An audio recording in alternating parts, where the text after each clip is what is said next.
এ একটা কি অবস্থা, নৌকায় পার করতেছে কেন? ফেরি কি নাই ভাই? তাহলে এখন উপায় এন কি নৌকায় পার করতে হইব? 500 করে এক বাইক, 600 করে এক বাইক। ঈদ মুবারক।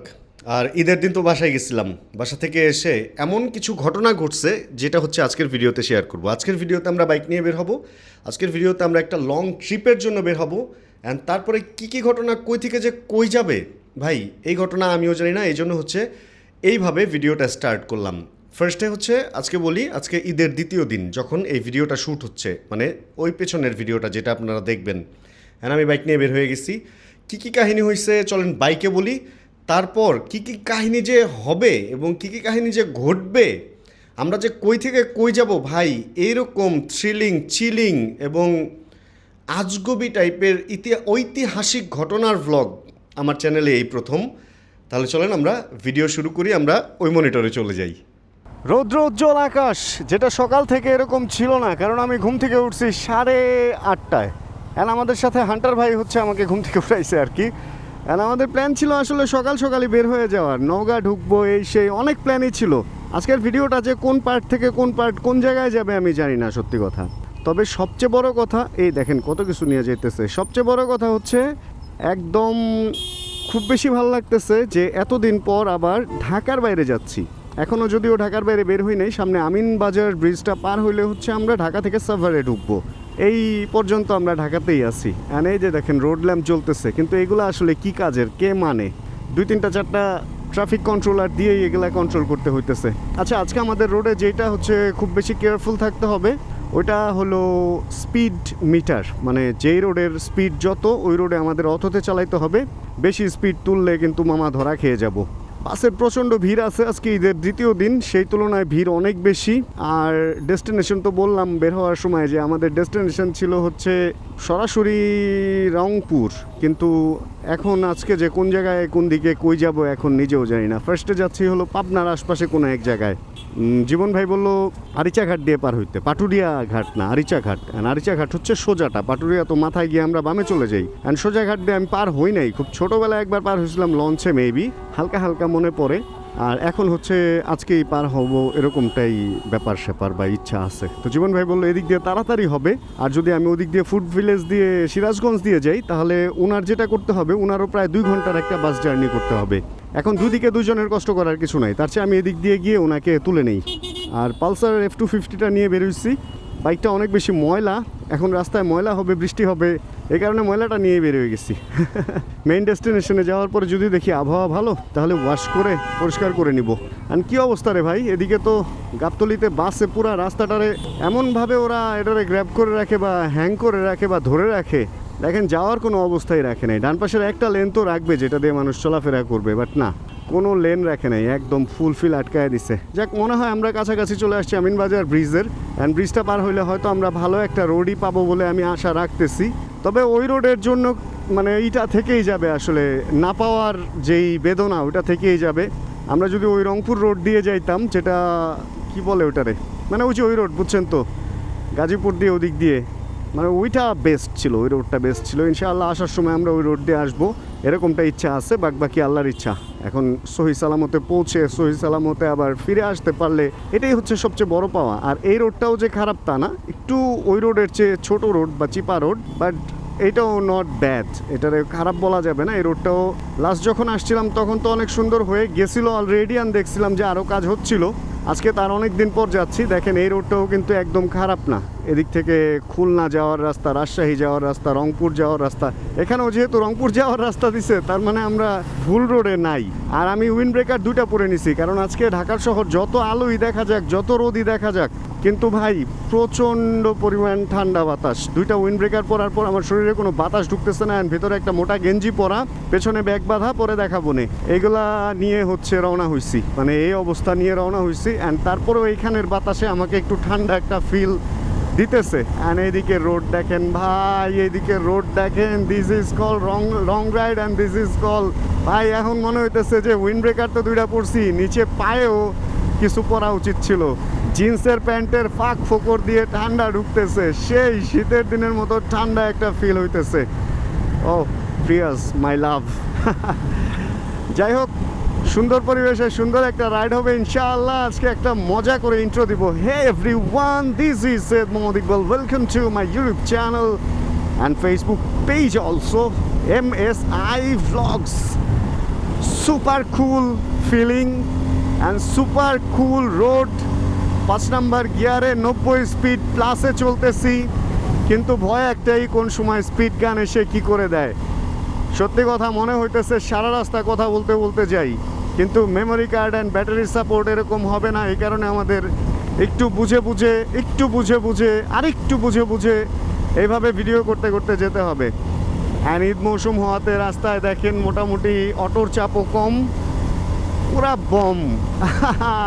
কিন্তু পোকা এসে শরীরে লাগতেছে অ্যান্ড ব্যথা পাইতেছি। এদিকে ডাস্টবিন অনেক, এই জন্য বড় বড় মাছি আছে, ওইগুলো শরীরে লাগলে ব্যথা পাওয়া যায়। হ্যাঁ কুল, আমার মনে হইতেছে জীবন ভাইকে এখনই পাইতাম, মানে কথা বলতে ইচ্ছা হইতেছে কারোর সাথে। সোলো রাইড আমার অলওয়েজ ফেভারিট, বাট তারপরেও কেউ একজন হইলে ব্যাপারটা খারাপ হয় না। অ্যান্ড রংপুর রোডের চেয়ে এই রোডের ফিল যে খুব বেশি খারাপ পাচ্ছি তা না। অ্যান্ড নিউট্রিশন ডিপোর্টের একটা গ্লাভস পরে নিছি হাফ, অ্যান্ড এটা আমার কাছে ভালো লাগে এই গ্লাভসটা। এটা যদিও এক্সারসাইজ গ্লাভস, বাট বাইকিংয়ের জন্য নট ব্যাড এই গ্লাভসটা, ভালোই লাগতেছে। ভাই রোডটাই এরকম, এটাতে 100+ স্পিড, এটা উঠেই যায়। সত্যি কথা, শুধুমাত্র স্পিড গানের ভয়ে আমি স্পিডটাকে মানে 90-র নিচে রাখার নামে আমার রাখতে হইতেছে। তা না হলে এই রোডে 100+-এ এত সুন্দর চালায় চলে যাওয়া যেত। কিছু কিছু জায়গায় স্মুথ না, কিছু কিছু জায়গায় একটু রিস্কি মনে হয়, কারণ ভারী যানবাহন চলে, ওভারলোড যানবাহন চলার কারণে রোডগুলো নষ্ট হয়ে যায়। অ্যান্ড যারা রোডের কাজ করছে তারা তো একটু কারচুপি, এটা না করলে তো এটা আর আমাদের দেশের কাজ হইতো না, তাই না? অন্যান্য বাইকগুলো একটু স্লো চলতেছে। তো মা আমি খায়া বেরোই নাই, এই জন্য আমার একটু ঢেকুর উঠতেছে। মানে আমি খাইছি একবার সকালে উঠে, খাওয়ার পরে আবার যে শুইছি, মেঘলা মেঘলা আবহাওয়া দেখতে দেখতে এখন উঠে দেখি খাবারের দোকান নাই। ভাই মনটা আরও খারাপ হয়ে গেছে। আচ্ছা, আমরা আছি হচ্ছে এখন হেমায়েতপুর, মেবি সিংগাইরের রাস্তা বাম দিকে, লোকাল লেন বাম দিকে, সাভার অ্যান্ড পাটুরিয়া হচ্ছে সোজা। যেখানে ছিলাম খাবারের দোকানটা বন্ধ দেখে মনটা আরও খারাপ হয়ে গেছে, যে এখন রান্না করে খাইতে খাইতে আরও 1 ঘন্টা। তার চেয়ে এক কাজ করি, হাইওয়েতে বের হয়ে যাই। হাইওয়ে রেস্টুরেন্ট অনেক পাবো, ওইখান থেকে খেয়ে নিব। তবে হ্যাঁ, হাইওয়ে রেস্টুরেন্ট এখানে একটা ব্যাপার আছে, হাইওয়েতে যদি আপনারা খাওয়া দাওয়া করেন, অনেক সময় আমরা মনে করি যত বড় রেস্টুরেন্ট তত ভালো, বাট হাইওয়ের ব্যাপারটা ওরকম না। আপনি যদি ঢাকা সিটিতে যত বড় রেস্টুরেন্ট তত ভালো চিন্তা করেন, ধরেন একটা 5 স্টারে গেলেন, দেখবেন যে একদিনের খাবার নষ্ট হইলে ওটা ফেলে পরের দিন আবার টাটকা করবে। বাট হাইওয়ের ব্যাপারটা এরকম না। হাইওয়েতে যত বড় রেস্টুরেন্টে দেখেন, এখানে বাসি খাবার আপনাকে খাওয়াবে, এটা একদম প্রুভড। এখন কথা হচ্ছে, হাইওয়েতে যদি খান তাহলে ছোট ছোট রেস্টুরেন্টে খাবেন, যেই রেস্টুরেন্টে এত খাবার স্টক করার জায়গাও নাই। ওরা রান্না করবে অল্প অল্প, খাওয়াবে অল্প অল্প, পরের দিন আবার রান্না করবে অল্প অল্প, শেষ হলে আবার রান্না করবে। ট্রাকের ড্রাইভাররা যেখানে খাওয়া দাওয়া করে, মানে ওই প্লেসটা হলো বেস্ট প্লেস ফর আমাদের বাইকার। ওইখানে যদি খাওয়া দাওয়া করেন, খাবার একটু ঝাল হইতে পারে, বাট খাবার ময়লা বা খাবার নোংরা বা খাবার পচা বাসি এটা হওয়ার চান্স থাকবেই না বলতে গেলে।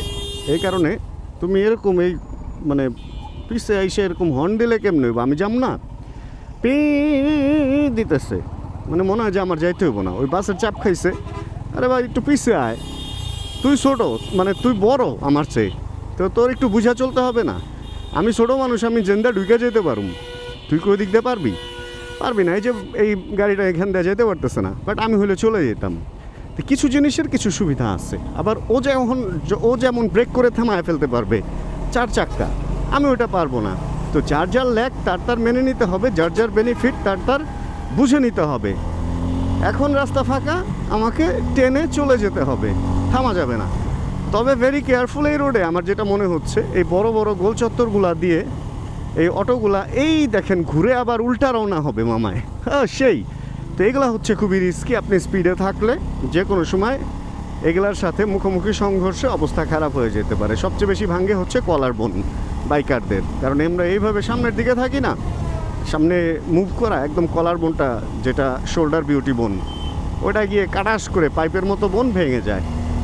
যাই হোক, সুন্দর রাস্তায় ভালো লাগতেছে ভাই, অনেক ভালো লাগতেছে। অনেক অনেক কথা বলতে ইচ্ছে হইতেছে, কিন্তু এত কথা বলা যাবে না, অল্প অল্প কথা বলতে হবে, বোবার শত্রু নাই।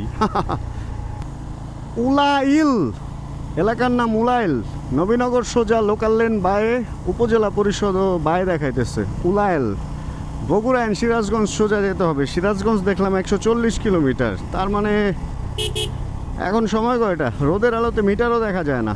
12:49 সময়। একটাই ধরি, 3, 4, 5, 6, 4 ঘন্টা তো আলো আছে। অ্যান্ড 4 ঘন্টা আমাদের লাগবে মোটামুটি আজকের ডেস্টিনেশনে আমাদের পৌঁছাইতে মেন ডেস্টিনেশনে কয়টা বাজবে বুঝতেছি না। সন্ধ্যার আগে তো মনে হয় না পৌঁছাইতে পারবো, তবে নো প্রবলেম। আমার সাথে আছে DJI এর ক্যামেরা, অ্যান্ড আমার সাথে আছে iPhone 17 Pro Max, যে দুইটা দিয়েই আমি এবারের ভিডিওগুলো করব। অ্যান্ড এই নয়ার হাট হচ্ছে 13 কিলো, জাতীয় স্মৃতিসৌধ 12 কিলো। আমি যেহেতু এই দুইটা দিয়ে ভিডিও করব, সেহেতু দুইটাই লো লাইট পারফরমেন্স এখনকার মার্কেটের মধ্যে খারাপ না, নট ব্যাড। তো সেখানে খুব একটা ঝামেলা হবে না আশা রাখি। আর আপনারাও জানেন আপনাদের কীরকম লাগতেছে এবারের ট্যুরটা। এই রোডটা কিন্তু ভালো হয়ে গেছে, দেখেন এই যে বাউন্ডারি বর্ডারগুলা দেয়াতে, আইল্যান্ডগুলা করাতে, এই আইলের কারণে হচ্ছে সাইডের গাড়িগুলো ঢুকতে পারতেছে না, লোকাল লেনের গাড়ি ঢুকতে। এই সাভার থানা স্ট্যান্ড, এটা এই যে উপরে লেখা সাভার থানা স্ট্যান্ড, মানে আমরা সাভার অলরেডি ঢুকে গেছি। আর নবীনগর এখানে দেখাইতেছে হচ্ছে 10 কিলো। পাটুরিয়া ফেরিঘাট হচ্ছে 65 কিলো, তার মানে তার 1 কিলো কমই হবে আমাদের আরিচা ফেরিঘাট, কারণ পাটুরিয়া যেতে হলে একটু বাইরে যেতে হয়। আর এটা ডানে 65 কিলো, তো 65 কিলো আমাদের 60 নিচে স্পিড নামতেছে না যদিও, তারপরেও ঘন্টা খানেক বা এর বেশি লাগবে, কারণ এই যে কিছু কিছু জায়গায় আবার স্পিড দেখেন একদম 10-এর কাছাকাছি, 12 পর্যন্ত ফল করতেছে। কিছু করার নাই, যেখানে বাজার সেখানে আমাদের স্লো করতেই হবে।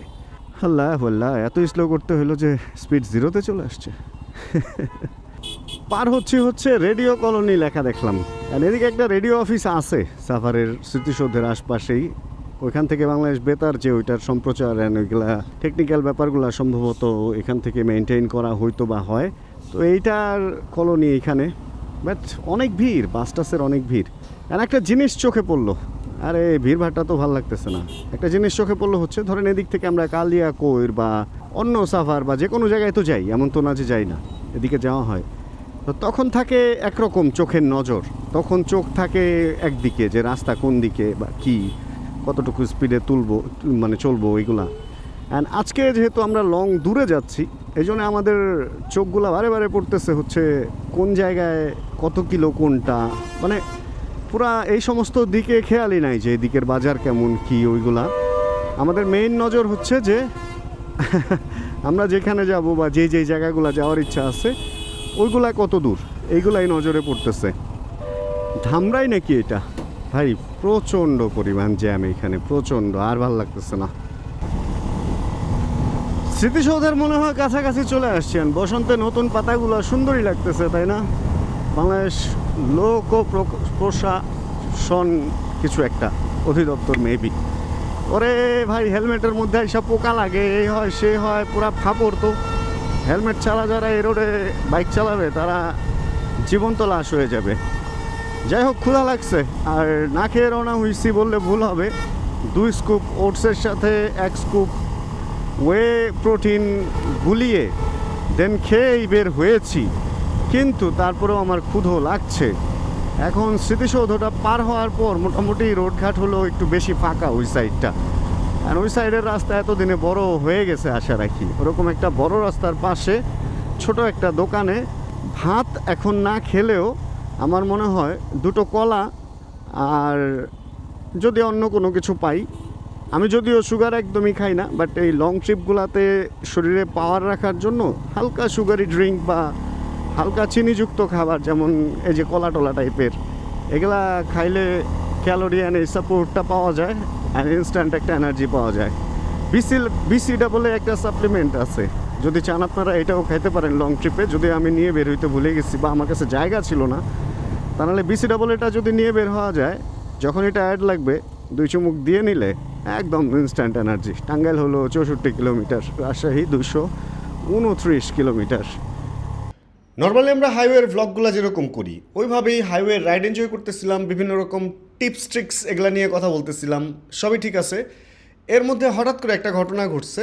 রাস্তার মধ্যে একটা জিনিস দেখে আমার মনে হলো যে এই রোডটার এই ইনফরমেশনটা আপনাদের সাথে শেয়ার করা দরকার। চলেন ওই জিনিসটা দেখে আসি। আছি ঢাকা আরিচা মহাসড়কে, মানিকগঞ্জ এখান থেকে আর অল্প একটু সামনেই, 12 কিলো বা এরকমই মনে হয় দেখলাম। এই মহাসড়কটার একটা ব্যাপার আমার চোখে পড়লো। আমরা যেখানটায় আছি দেখেন, এটা হলো মিডলের জায়গা, এটা ফ্লাইওভার টাইপের। ওই পাশে আগের নিচু রাস্তা, আর ওই পাশেও নিচু রাস্তা আছেন। এই রাস্তাটায় আমরা যখন উঠি, সাভার স্মৃতিসৌধের পরে যখন এই রাস্তায় উঠলাম, ওঠার পরে না হঠাৎ করে বোঝা যায় না, যারা রেগুলার আসে তারা জানে এই রাস্তায় 3টা দাগ আছে। এই একটা দাগ, এটা হলো সার্ভিস লেন, ওই একটা দাগ, ওটা হলো মিডল লেন, আর ওই যে সার্ভিস লেন। মানে এই মিডল যে লেনটা, এটা দিয়ে আমরা যাচ্ছি এবং আসতেছে। ফার্স্ট যখন উঠলাম, ওভারটেক করতে গিয়ে দেখি ওই পাশ থেকে গাড়িগুলো পুরাটা ব্লক করে আসতেছে, অ্যান্ড অনেকক্ষণ গাড়ি ছিল না। এটা একটা বিশাল রিস্কের ব্যাপার মনে হয় আমার কাছে ভাই। এটার মাঝখানে একটা ডিভাইডার দেওয়া যেত, এত ডিভাইডার এখানে এখানে এখানে দেওয়া গেছে, কিন্তু এই রোডের মাঝখানে একটা ডিভাইডার দেওয়া যেত না। কি বুঝে দেয় নাই। ঢাকা আরিচা মহাসড়ক আগেও বিপজ্জনক ছিল, এটা বানানোর পরেও বিপজ্জনকই আছে।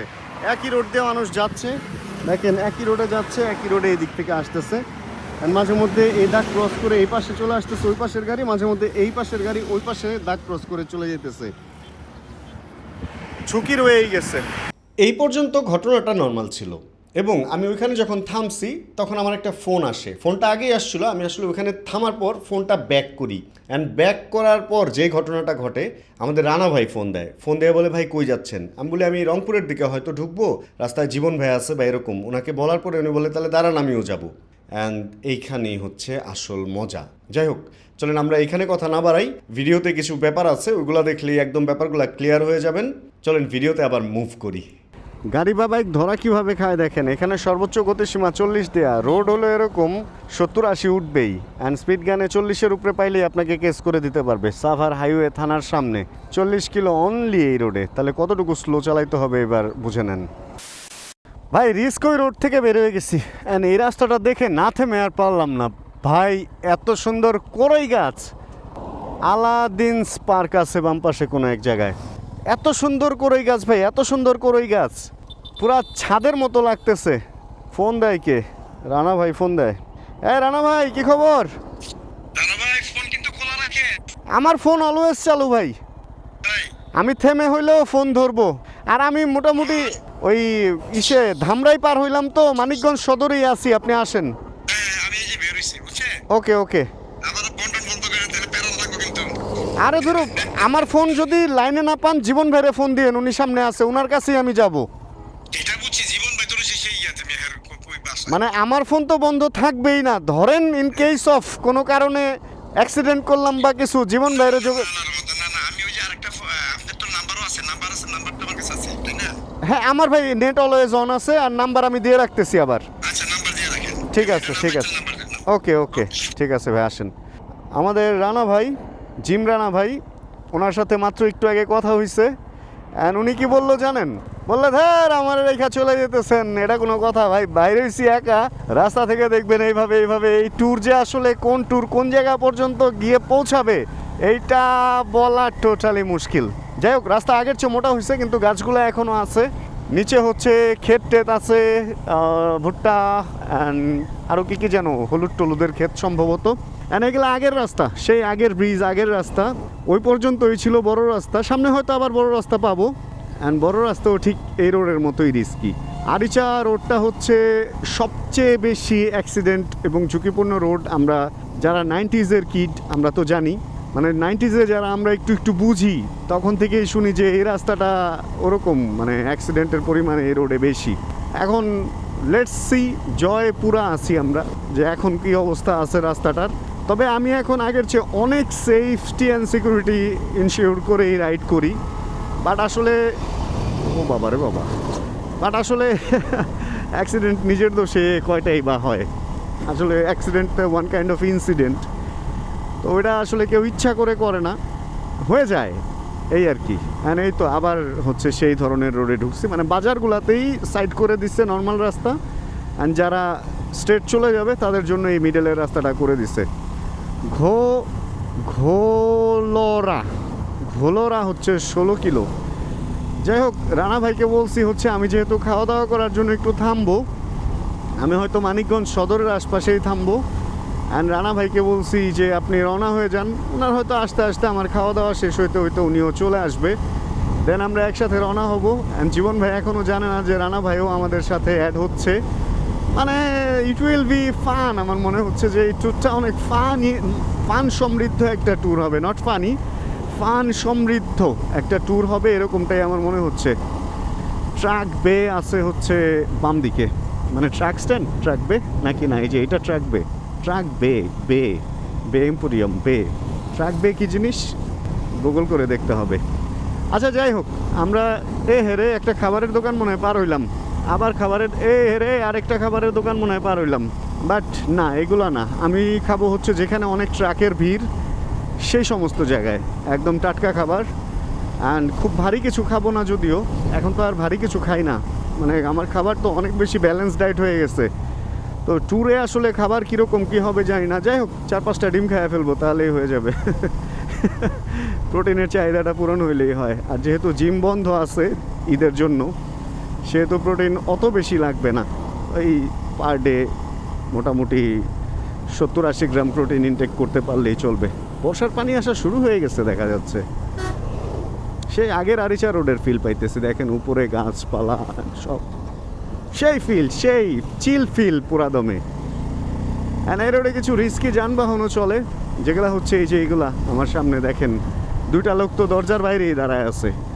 তো এই যানবাহনগুলো এখনও পর্যন্ত বন্ধ হয় না এই রোডে। আর এই রোডে কি বন্ধ হবে? আমাদের 60 ফিট রোডে, ঢাকা শহরের প্রাণকেন্দ্র, মাঝখানে মিরপুরের 60 ফিট রোডে যেহেতু এই যানবাহন এখনও পর্যন্ত চলে, তো সেখানে এটা তো কোনো বড় ইস্যু না, এই রোডে তো চলতেই পারে। ভাই মার্কেট, দোকান পাট সব বন্ধ, আমারে কি কেউ একটু খাইতে দিবে না? এইটুক অল্প একটু খাই আমি ভাই, অল্প একটু খাই, ওইটুক খাবার ওকে ওকে আমাকে দেবেন না, দেন না। এই সুন্দর সুন্দর এই যে এই জিনিসগুলো এই রোডে আমার কাছে সেই লাগে, একটা মায়া আছে এই জিনিসগুলোর মধ্যে। দেখেন ভাই পাম্পের অবস্থা, মাই গাশ, এই পাম্পে যে পরিমাণ বাইকের ভিড় দেখলাম, আমার তো 1 কাটা তেল অলরেডি গন। মানে তেল মেল কি আজকে পাওয়া যাইব আমার যাতায়াত পথে? তেল যদি না পাই তাহলে আমি শেষ। মানে আমার এই বাইক তো একটু তেল বেশি খাবে স্বাভাবিক, যদিও 35 কিলোমিটার মাইলেজ দিচ্ছে দেখাচ্ছে এখানে, বাট বুঝতেছি না। এই পাম্পের ভিড় দেখে তো মনটা খারাপ হয়ে গেল। ঈদে মনে হয় পাম্প টাম্প বন্ধ, তেল যদি না পাই ভাই আমি শেষ। বাইক কুরিয়ার সার্ভিসে দিয়ে আইসা পড়বো। রোড দেখেন, রোড রোড রোড, ওরে রোড। আমরা তো জাস্ট সুন্দর ভিউর জন্য বান্দরবন আর ওদিকে চলে যাই, এই সমস্ত রাস্তাও কিন্তু খারাপ না, কিন্তু খারাপ লাগতেছে হচ্ছে মেঘলা হয়ে যেতেছে আবহাওয়াটা, আর ঠান্ডা একটা বাতাস, মনে হইতেছে দূরে কোথাও বৃষ্টি হইতেছে বা আমার পেছনেই হয়তো। এখন যদি বৃষ্টি হয় তাহলে জিনিসটা খুব বাজে হবে, কারণ রেইন প্রোটেক্টেড কোনো কিছুই আমি না নিয়ে আসলেও একটা প্রোটেকশন নিচ্ছি অবশ্য। ব্যাগের ভিতরে যে কাপড় অ্যান্ড গ্যাজেটস আছে ওইগুলো আমি পলিথিন দিয়ে মুড়িয়ে দেন ঢুকিয়েছি, এই কারণে ব্যাগ ভিজলেও ঝামেলা নাই। বাট বডিতে যেগুলো পরা, ফোন তো সমস্যা নাই, অ্যান্ড এই বাইকের পেপারস বা যেগুলো আছে এগুলো নিয়ে একটু সমস্যা। দোকানে দেখছি একটা কলা আছে, ও এক কলা দিয়ে আমার হবে? বেশি কলা খাইতে হবে, 4-5টা কলা তো খাবোই। পেট ব্যথা করতেছে ক্ষুধায়, অ্যান্ড পানিও খাইতে হবে, হাইড্রেট থাকতে হবে, ডিহাইড্রেট হওয়া যাবে না। এই দেখেন কি সুন্দর ধান ক্ষেত। লং ট্রিপে পানি অলওয়েজ, পানির ব্রেক এটা নেওয়াই লাগবে। অ্যান্ড হালকা, আমি তো চা ওইভাবে খাই না, বাট আজকে হালকা হয়তো চিনি চাই খাবো, কারণ আজকে সুগার নিডেড। অ্যান্ড রোডের ভিউ দেখেন ভাই, মন ঠান্ডা প্রাণ ঠান্ডা ভাই, যেখানে খাইবেন সেখানেই ব্রেক হয়ে যাবেন, ব্যাপারটা এরকম। এত সুন্দর রোড, এত সুন্দর রোড, সুবহান আল্লাহ, এত সুন্দর রাস্তা এই জায়গায়, তা জানতাম না, খেয়াল করি নাই কখনো, আসলে এভাবে দেখিনি তো চক্ষু মেলিয়া কখনো আসলে এই সমস্ত সৌন্দর্য।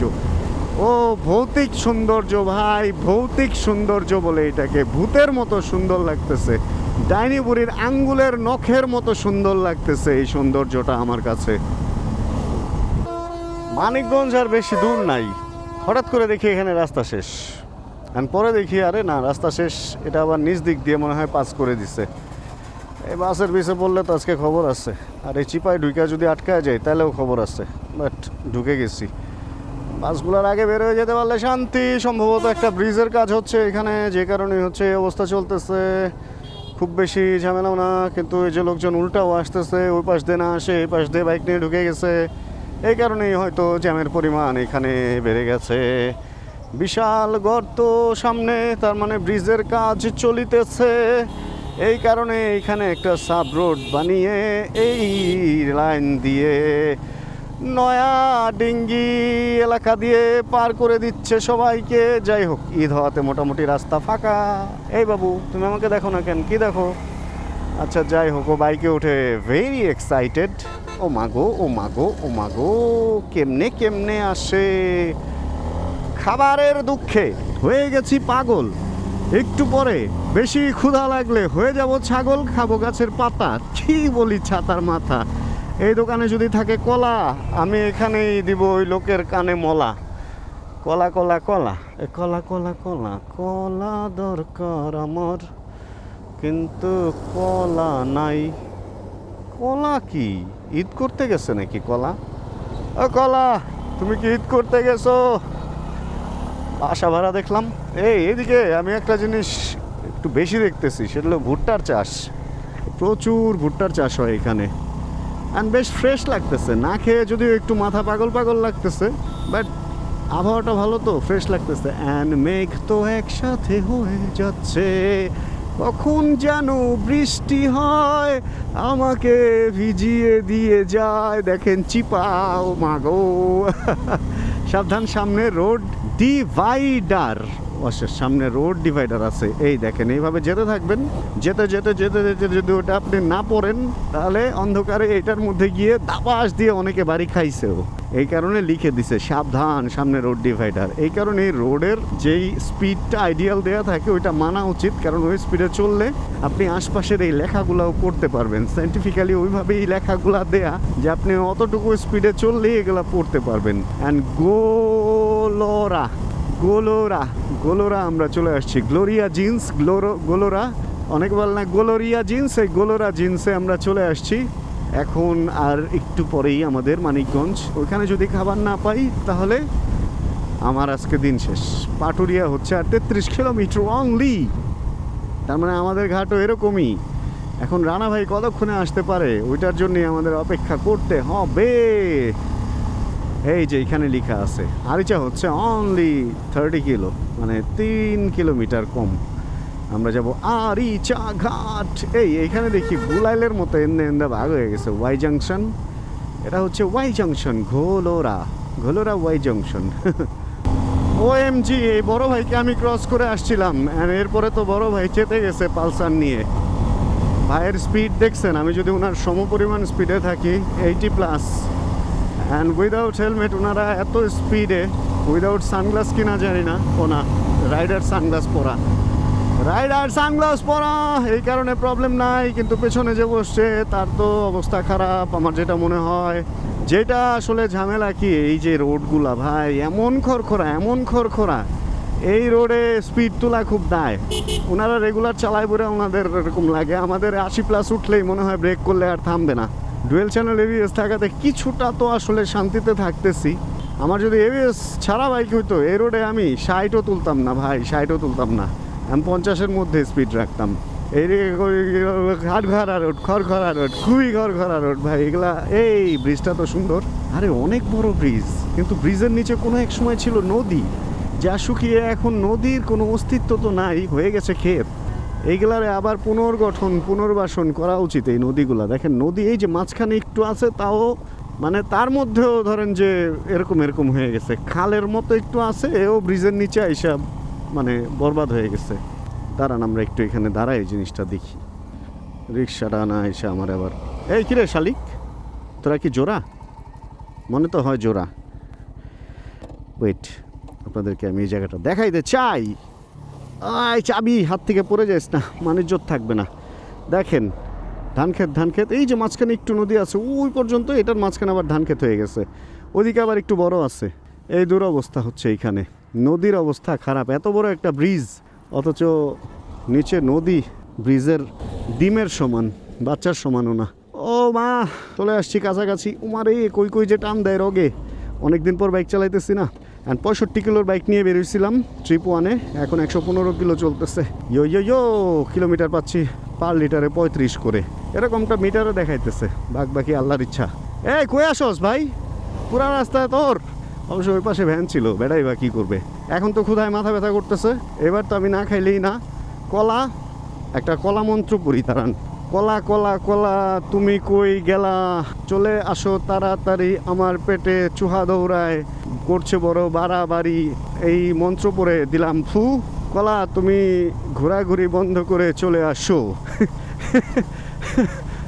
কলা মন্ত্র। এখন হয়তো সামনে আমরা কলা পাবো, যেহেতু আমি কলা মন্ত্র পাঠ করে ফেলেছি। এবার আর সরাসরি রোড দিয়ে বের হয়ে গেলাম না, বাম পাশের রোডে ঢুকলাম, কারণ মানিকগঞ্জ শহর হচ্ছে বাম পাশে, আর মানিকগঞ্জ বাস স্ট্যান্ডটা হচ্ছে এই রোডের উপরেই পড়ছে। আর যেহেতু মানিকগঞ্জের ওইখানেই কোনো একটা দোকান থেকে আমার হালকা পাতলা একটু খেয়ে দিয়ে নেওয়ার ইচ্ছা, সেহেতু এদিকে আমরা বাম দিক দিয়ে যাওয়াই ভালো হবে। অ্যান্ড সাইনবোর্ডে লেখা আছে মানিকগঞ্জ সদর উপজেলা পরিষদ। চলে আসছি আমরা মানিকগঞ্জ। অ্যান্ড এইখানে আমরা একটা বড় ব্রেক নিব, কারণ রানা ভাইকে চেষ্টা করবো এখান থেকেই ধরার। এখন উনি কতটুকু সময়ে কতটুকু আসতে পারবে, ফোন দিলে ধরতে পারবে কিনা, এটাই হলো দেখার বিষয়। যদিও রানা ভাইয়ের নাম্বার আছে আমার কাছে, দেখি মেসেঞ্জার অ্যান্ড ওগুলাতে ফোন দিয়ে ওনার কাছ থেকে জাস্ট লোকেশনটা যদি নিয়ে নিই হোয়াটসঅ্যাপে, তাহলেই হয়ে যাবে। মানিকগঞ্জ বাস স্ট্যান্ড এই যে লেখা। এখন এখানে তো পেট্রোল পাম্পও আছে। ওরে ভাই, লাইন দেখছেন? আমি বুঝলাম না আসলে, মানে সবাইকে পেট্রোল দিচ্ছে, ঠিকঠাক মতো পেট্রোল দিচ্ছে, কিন্তু লাইন কেন? লাইনের ব্যাপারটাই আমি আসলে ক্লিয়ার হইতে পারতেছি না, এত লাইন হইতে হবে কেন? যাক, এখানে দেখি খাবার টাবারের, ওরে ঈদ মার্কেট চলতেছে, লোকজন সাইজা গুইজা পুরাই।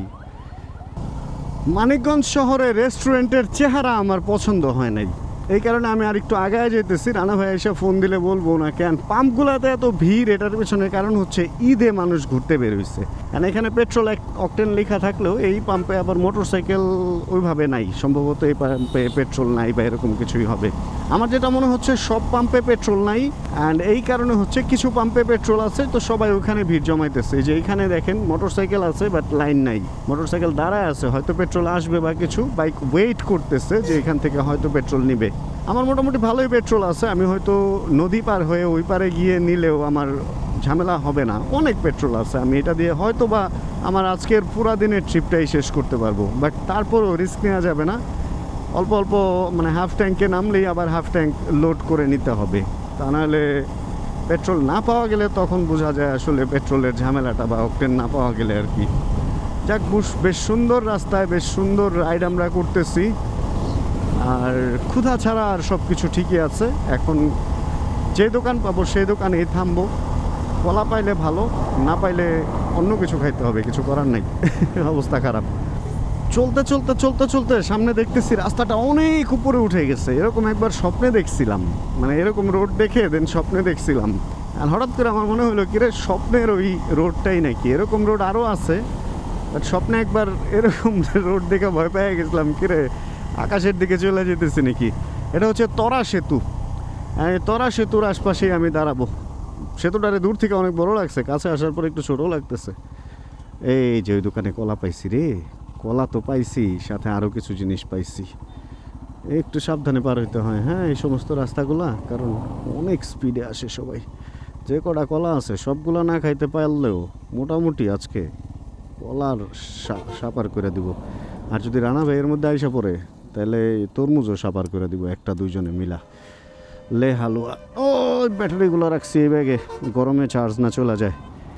শাবাশ রানা, তুমি এই পর্যন্ত চলে আসতে পারছো। দুইটা কলা নিছি, দুইটা কলা আর একটা রুটি নিছি। বার্গার রুটি পাই নাই, এই রুটিটাই নিছি। অ্যান্ড ছোট একটা দোকানে দাঁড়ায় খাইতেছি। রানা ভাইয়ের সাথে কথা হইলো, উনি গাবতলি পার হয়ে গেছে, আসতে মনে হয় বেশি সময় লাগবে না, কিন্তু রুটি আর ডিম ভাতটা দেখে না খাইতে ইচ্ছে হয় নাই, রেস্টুরেন্টের পরিবেশ ভালো লাগে নাই, এই কারণে এখানে চলে আসি। তরা ব্রিজের নিচে দাঁড়াইছি, খাওয়া দাওয়া করি, একটু আড্ডা টাড্ডা দেই, এর মধ্যে আশা রাখি রানা ভাই চলে আসতে পারবে। এটা তরমুজ কাটা হয়েছে এখানে, আমরা চাটা খাইলাম, তারপরে তরমুজটা কাটা হয়েছে, এখন এটা খাইতে হবে। এই যে একটা বাইক দেখা যাচ্ছে, আর এই হচ্ছে আমাদের রানা ভাই ইজ ব্যাক। কেমন লাগলো ভাই? ভাই ভাই 100 টাকা নিয়েছিলাম আবার প্যারা। এই আমি প্যারা দিছি, আমি ওই দোকানে বসেছিলাম ভাই অনেকক্ষণ। চাটা কিছু ভাইয়ের একটু চা খাওয়াই ওই দোকানে, চাটা ভালো ছিল। And তারপরে আমরা তোরা ব্রিজ পার হয়ে একবারে ফেরিঘাটে চলে যাব।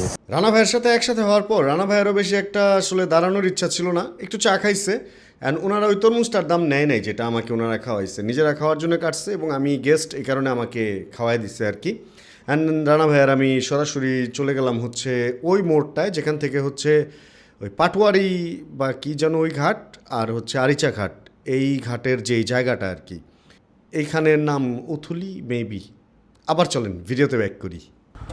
অলরেডি আমরা উথুলি চলে আসছি। উথুলি একটা মোড় আছে না, একটু ভিডিও নিতেছি ভাই।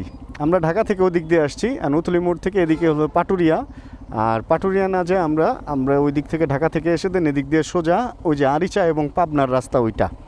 ওই যে দেখছেন পাবনা, জীবন ভাই পাবনা থেকে আসতেছে যে, এই জন্য পাবনার রাস্তা এটা। চলেন তাহলে ভাই, আমরা হচ্ছে এই ফেরিঘাট দিয়ে পার হবো, আরিচা ঘাট দিয়ে। আর ওই পারের নামটা আমার ঠিক মনে নাই, তবে ওই পারে গিয়ে দেন কাশীনাথপুর একটা এলাকা আছে, ওইখান থেকে জীবন ভাইকে আমরা পাবো। ফেরিতে ওঠার সময় জাস্ট ওনাকে একটা ফোন দিলে উনি ওদিক থেকে বের হইলে আমরা সম্ভবত সমান সময়ের মধ্যেই চলে যেতে পারবো। অ্যান্ড এটা হলো আরিচার আগের যে ঘাট ছিল ওই ঘাটের যে রাস্তা। পাটুরিয়াটা তো পরবর্তীতে করা হয়েছে, এই ঘাটটাতে আগে আসা হয়েছে, একবার গাড়ি নিয়েও আসছিলাম। এই হলো অবস্থা। আমরা সম্ভবত এদিক দিয়ে পার হয়ে যেই পারে যাব, যাই হোক আমার অতটা ভালো আইডিয়া নাই। তবে ওই কি যেন নাম বললাম, কাশীনাথপুর, ওইখানে হলো যাওয়া লাগবে। আর যে দোকানে বসে চা খাইতেছিলাম ওইখানে এক ভাই বলতেছে ফেরি পার হইতেই নাকি 2 ঘন্টা লাগে, আরেকজন বলতেছে উঠা নামা মিলায় 2 ঘন্টা লাগে। অ্যান্ড জীবন ভাই বললো যে পার হইতে লাগে 40 মিনিট। এখন এটা নিয়ে একটু উল্টাপাল্টার মধ্যে আছি, কারণ এই রোডটা এমনি আমার ফেভারিট না। আর যেই রোডটা আমার প্রিয় ওই রোডে এমনি সময় কম লাগতো, আমরা 5 থেকে 6 ঘন্টার মধ্যে পৌঁছে যেতে পারতাম একবারে রংপুর। কিন্তু এখন দেখেন অলরেডি সময় হচ্ছে 3টা 25 আর আমরা এই ফেরির এই পারে। আর যদি এই ফেরিতে 2 ঘন্টা লাগে তার মানে 4টা 25 5টা 25 সন্ধ্যার আগে আগে আমরা যা পৌঁছাইবো ওই পারে। তবে যদি 4:30টার মধ্যে ওই পারে পৌঁছাইতে পারি তাহলে ওই পারের কিছু ভালো ভিউ আমরা দেখতে পারবো। আর তা না হলে তো এরপরের ভিডিওগুলো তো আছেই ভালো ভিডিও দেখানোর জন্য। আর রাতের শ্যুটও আমরা নিতে পারবো, কারণ আমাদের সাথে তো দুইটাই মোটামুটি ভালো ক্যামেরাই আছে। আর আমি ভাবছিলাম এদিকে মনে হয় ঘাট একটু সামনে আসলেই, বাট না, মোটামুটি ঘাট তো দূর আছে। অ্যান্ড রাস্তা একটু চিপা হইলেও যথেষ্ট পরিমাণ স্মুথ। বাট লাস্টের যে জায়গাটা আসলাম ওই যে কি ব্রিজ, ওই ব্রিজ থেকে খুব খড়খড়া ছিল রাস্তা, বড় বড় ইটের বড় বড় পাথরের ঢালাই ছিল, খুব খড়খড়া। এটা কার্পেটিং করা আছে মোটামুটি, এটা স্মুথ অ্যান্ড একটা শহুরে শহুরে ভাব আছে এটা এই জায়গাটার মধ্যে। দেখেন এই যে বাম পাশে ওয়াল, শহীদ মিনার বিল্ডিং, একটা সরকারি স্কুল বা এরকম কিছু আছে মনে হচ্ছে, ডিগ্রি কলেজ মনে হয়, এটা পড়তে পারি নাই, আরিচার কোনো একটা ডিগ্রি কলেজ হবে। তবে রাস্তার মাঝখানে মানে কিছু কিছু জায়গায় স্মুথ না, হয়তো রাস্তা নষ্ট হয়েছিল, রিপেয়ার করা হয়েছে, হঠাৎ বাইক লাফ দিয়ে ওঠে। আর অটোর অবস্থা তো দেখছেনই, রাস্তার মাঝখান দিয়ে চলা তো ওনাদের একটা অভ্যাস, স্বভাব, বদভ্যাস, বদস্বভাব যাই বলেন, সব মাঝখান দিয়ে চলতেছে। 3 হুইলার যেগুলো আছে ওদের চলা উচিত হলো বাম দিক দিয়ে, ডান দিক দিয়ে রাস্তা ছেড়ে, বাট ওরা চলতেছে একদম মিডল দিয়ে, ওই ট্রাকের জায়গাটা নিচে আর কি, মিডল দিয়ে আস্তে আস্তে চলে। আর এখানে তো পুরা রাস্তাটা ওনারাই দখল করে রাখছে। যাইতে দিবেন ভাই, হর্ন দিতেই হয় আসলে, হর্ন ছাড়া যে চালাবেন নো ওয়ে। ওনারা যেখানে আছে ওইখানে হর্ন ছাড়া যাওয়া মানে রিস্ক, কারণ ওনারা কখন যে ঘুরবে, কখন যে ব্রেক করবে এটার কোনো গ্যারান্টি নেই। এই জন্য হর্ন দিয়ে জানান দিয়ে যাইতে হয় যে আমরা আসছি ভাই, আমাদের একটু খেয়াল রাখো। ঘাটের কাছাকাছি সম্ভবত চলে আসছি। টোল কত হবে ফেরি পারের? আর বেলায়েত কিছু একটা টোল 40 টাকা হবে, 40-50 এরকমই হওয়ার কথা, এর চেয়ে বেশি তো হওয়ার কথা না ফেরির টোল। অ্যান্ড সময় একটু কম লাগলেই এখন বাঁচি আমরা। বেশ বড় সড়ো ঘাটি মনে হচ্ছে, বাকি যাওয়ার পরে বোঝা যাবে। বাইক পারাপার কোন দিকে কে জানে, কিছুই চিনি না এই ঘাটের, টোটালি আননোন এই ঘাট সম্পর্কে। আমি মানুষকে জিজ্ঞেস করে দেন খুঁজে টুজে বের করতে হবে। বাইক পারাপার, এটা কি ঘাট আসলে ভাইয়া? বাইক পারাপার কোন দিকে? মোটরসাইকেল পার হবে কোন দিক দিয়ে? ওই পারে যাব কাশীনাথপুর। ও এই রাস্তা না? ও আচ্ছা আচ্ছা, ওই ডান দিকে যাবো তাই তো? আচ্ছা ভাইয়া ধন্যবাদ। এটা ফেরিঘাটই না, সহজ সড়ক বিভাগ মানিকগঞ্জ। দেখতে তো এটা মনে হয় লঞ্চ ঘাট, মানে এখান থেকে মানুষ পারাপার হয়। ভুল করেছি। আপনারা একটু সাইড প্লিজ। এইদিকে হচ্ছে ফেরিঘাট, খুঁজে বের করতে হবে। ও আগের মতোই চিপাচাপাই আছে, কই যে পাঠাইতেছে, কই যাবো এটা কেন জিজ্ঞেস করে, এই জিনিসটা আমি খেয়াল করছি। অবশ্যই এটা ভালোর জন্যই জিজ্ঞেস করে, কারণ অনেকে এক ফেরির জায়গায় আরেক ফেরিতে উঠে যায়। এই সেই পুরানো ঘাট, এই জায়গায় একবার এই পারে গাড়ি রেখে ওই পারে ঘুরে আসছিলাম গিয়ে, আস্তে আস্তে রাত হয়ে গেছিলো, এটা টঙের উপরে গাড়ি রেখে গেছিলাম। হ্যাঁ ভাইয়া, এটা ঘাট ওই পাশে। আচ্ছা বাইকওয়ালাদের জিজ্ঞেস করি, এটা বেশি ভালো হবে। এই যে ভাইরা বাইক নিয়ে বেরিয়েছে না, ভাইরা ভালো আইডিয়া রাখবো। ভাইয়া ফেরি পার বাইক কোন দিক দিয়া? পেছনেরটা ফেরি কি আছে মনে হয়? আচ্ছা দেখি, আমরা যাই দেখি আর কি করার। কাশীনাথপুর তো এন্দেই যাবো না? আচ্ছা ধন্যবাদ। ফেরি এটাই তো মনে হইতেছে ফেরি তো ফাঁকা, ফেরি নাই এই কথা। ফেরি যদি না থাকে তাহলে জীবন বেড়ে আজকে পিটামু। এদিক থেকে ঘুরা ওই রোডটা জামগা, ফেরি যদি না থাকে। কোনো ফেরি, বাইক টাইক সব তো ওয়েট করতেছে, নো ফেরি। একটা ফেরি তো আছে, রামগো পার করে দিলেই তো পারে। বাস টাস নাই তো ভাই, ফেরি নাই, পার হইতে মনে হয় এটারে কি কয়, নৌকায়। একটা কি অবস্থা, নৌকায় পার করতেছে কেন? ফেরি কি নাই ভাই? তাইলে এখন উপায় কি নৌকায় পার করতে হইব? 500 করে এক বাইক, 600 করে এক বাইক পার করে দিব। এই দুরবস্থা চলতেছে ভাই এইখানে। আচ্ছা জীবন ভাইয়ের একটা ফোন লাগাই। একটা জিনিস কি জানেন, আমরা অনেক বড় বড় কথা বলি যে বিপদে আমরা একজন আরেকজনকে হেল্প করব, এই করব, সেই করব, কিন্তু বিপদে পড়লে বোঝা যায় যে আমরা আসলে কতটুকু অসহায় এবং কতটুকু আটকে যাই যে কোনো জায়গায়, এবং কতটুকু আরেকজনের জিনিস নিজে নিয়ে দেন তাকে ঠকানোর চেষ্টাটা। বাস একটা এর মধ্যে পানিতে পড়ছে জানেন তো, সেই বাসের যে ব্যাগগুলো ভেসে উঠছিল ওগুলোও চুরি হয়ে যায়। এই হলো অবস্থা। কেউ একজন রাস্তায় মারা গেলে তার পকেটে মানি ব্যাগ, ফোন এগুলো পাওয়া যায় না, এগুলো চুরি হয়ে যায়। তো আমরা ওই পারে যাওয়ার জন্য দাঁড়াইছিলাম, বাট ওইখানে হলো আটকায় গেছি আমরা, নৌকায় উঠাইতে হবে। খুব রিস্কি অবস্থায়, বাইক যে কোনো সময় পড়ে যেতে পারে, আর ভাড়ার অবস্থা তো শুনলেনি। আর আমরা ডিসিশনটা আসলে অন্যভাবে নিয়ে নিই। এই ভিডিওতে আর ওই জিনিসটা দেখাতে চাচ্ছি না, কারণ এই ভিডিওতে এখনও পর্যন্ত লাস্টে এসে আপনারা দেখলেন যে একটা বাজে সিচুয়েশনে আমরা পড়লাম, কিন্তু এইটাই আসলে সাসপেন্স না। এরপরে শুরু হবে আমাদের মনে হবে যে আমরা লাদাখ গেছি। পরের ভিডিওতে আমরা ওইটা দেখাবো। আজকের ভিডিওটা আমরা এখানে শেষ করি। হোপ রাখতেছি এই ভিডিওটা আপনাদের ভালো লাগছে। ভিডিও ভালো লাগলে ছোটো একটা লাইক দিয়ে দিন। কালকে নতুন ভিডিও আসবে, যেখানে যা ঘটবে এটার জন্য রাসেল ভাই কেন কোনো ভাই আমি একদম রেডি ছিলাম না, এই জন্য কালকের ভিডিও দেখার আমন্ত্রণ রইল। এই ভিডিওতে আমরা যে কই যাব কী করবো ভাই, এটা যে না দেখবে সে মিস করবে। তাহলে যদি ভিডিওতে কোনো কিছু ভালো লাগে এটাতে ছোটো একটা লাইক দিয়ে দেন। চ্যানেলে যদি নতুন হন প্লিজ সাবস্ক্রাইব করে আমাদের ফ্যান মেম্বার হয়ে যান। জানেন কে কোন জায়গা থেকে ভিডিও দেখছেন, আর যতক্ষণ পরবর্তী ভিডিও নিয়ে আবার আমি না আসতেছি ততক্ষণ ইনশাআল্লাহ আমরা থাকবো ভালো, আমরা থাকবো সুস্থ এবং করতে থাকবো চিল ইনশাআল্লাহ। Chill bro. Check the mic and make sure it sound right, boys.